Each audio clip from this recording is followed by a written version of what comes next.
Ahojte. Včera bol Svetový deň menopauzy. To je niečo, o čom sa v našej spoločnosti tak nejak nehovorí. Dlho to bola tabuizovaná téma, ale teda ja si myslím, že čím ďalej naša populácia starne, tak sa o tom budeme rozprávať.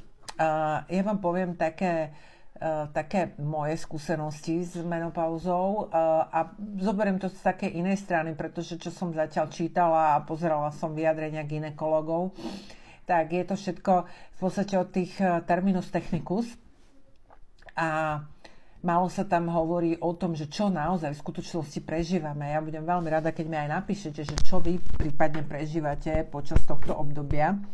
Ale najprv by som predsa len k tomu terminus technicus, pretože ja som sama nevedela, že čo sa vlastne s môjim telom deje. A ono to je tak, že pred menopauzou je perimenopauza. To je to obdobie, kedy v podstate začína haprovať ten náš hormonálny systém.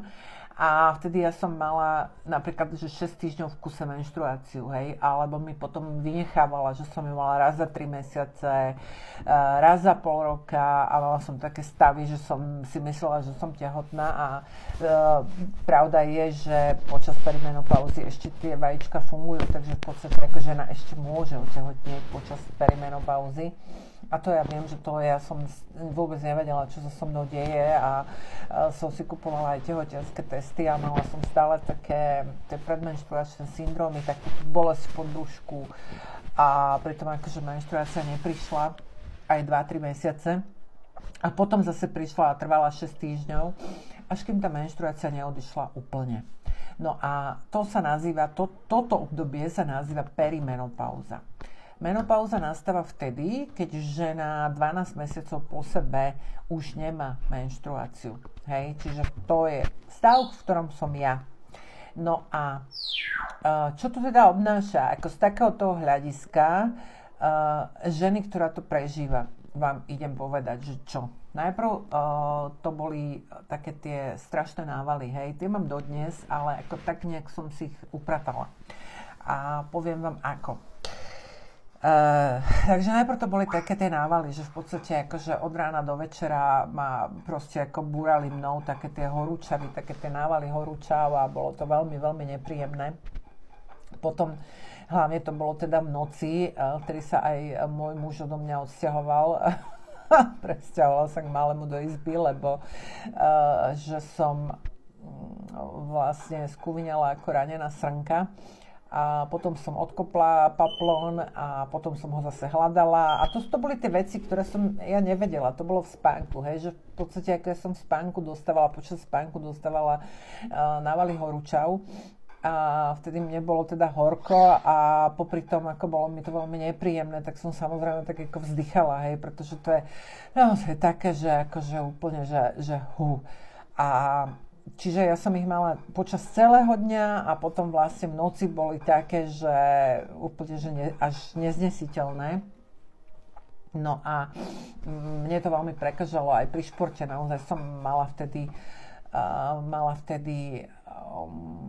v tom čase také, akože bolo to fakt, že nepríjemné, hej, pretože keď akože sústredíte sa na šport, ja jazdím na koni a sústredíte sa na šport a teraz akože chcete jazdiť a zrazu príde nával a ten nával zase vyslovene až tak akože hej, to je proste, to je taká akože veľmi nepríjemná záležitosť. No a ja som na to začala užívať doplnky výživy Cerealis. Tie som užívala, tak tie mi ako tie návaly tak trošku utlmili. A dostala som ich tak trošku pod kontrolu, hej. A neskôr som v podstate prišla pri tých návaloch na to, že je dôležité tú situáciu prijať. Je dôležité tú životnú situáciu, v ktorej sa nachádzame, prijať. A možno aj hovoriť o nej, aj na rovinu a nahlas o nej hovoriť, ako sa cítime, hej. Ja napríklad, mne vždy tréner po tréningu povie, že bože môj, prečo tak strašne dýchčíš? No, ja mu vám z toho chutí povedať, no keby si bol v mojej koži a mal tie návaly, ktoré mám ja, tak by si dýchčal ešte viac. Pretože ja musím vynaložiť niekoľkonásobne viac energie. A okrem toho som aj častejšie unavená, pretože vlastne ono mi to berie, tie návaly mi berú energiu a som z nich taká, že unavenejšia. Je to fakt nepríjemné.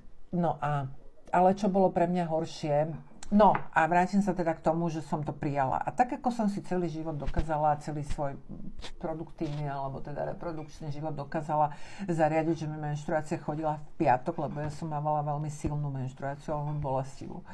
Tak mi chodievala v piatok a tým pádom ako do nedele cez ten víkend som tak nejak ako mohla ležať a mohla tak akože byť relatívne v pohode. A cez víkend som to lepšie zvládala, ako keby som dostala menštruáciu cez týždeň, takúto bolestivú, aké som ja mala. No a v podstate takúto istú dohodu, keď som teda prijala menopauzu so všetkými jej negatívami, pretože mám pocit, že ona pozitíva neprináša, priniesla veľa negatív a hlavne teda tie návaly a urobila som s ňou pakt, hej, proste urobila som s ňou podobný deal, ako som urobila kedysi s menštruáciou, že som sa s ňou jednoducho dohodla, že teda cez deň ma otravovať nebude, že si to teda nechá na večer, na noc a naozaj ako ono to začalo postupne ustupovať, respektíve dostalo sa to pod takú nejakú kontrolu, že ono, ja síce tie návaly mám, ale nie sú už také početné, hej. Že je to také, v takej by som povedala, že je to v takej norme. Čo bolo u mňa horšie, myslím si, že menej žien toto vie.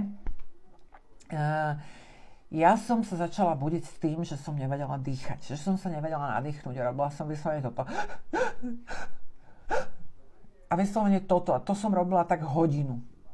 A potom som išla k lekárovi, že teda čo sa deje, že či mám nejakú alergiu alebo niečo, že čo sa mi teda deje. No a ona mi zmerala tlak a zistila, že mi lieta tep. Že mám nepravidelný srdcový rytmus a že ten mám teda veľmi zvýšený. A ono to práve súvisí s menopauzou, pretože hlavným ženským hormónom je estrogen, progesterón a tento estrogen vlastne chráni srdce. On je obalený okolo toho srdca. A počas menopauzy ten estrogen postupne začína strácať na sile, jeho produkcia, až postupne začne sa úplne vlastne vyplavovať.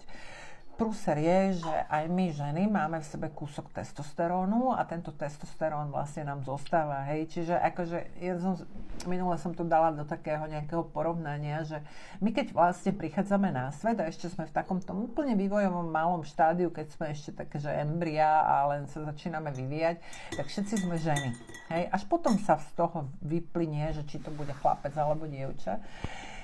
A čiže v podstate všetci prichádzame na svet ako ženy a všetci odchádzame zo sveta ako chlapi.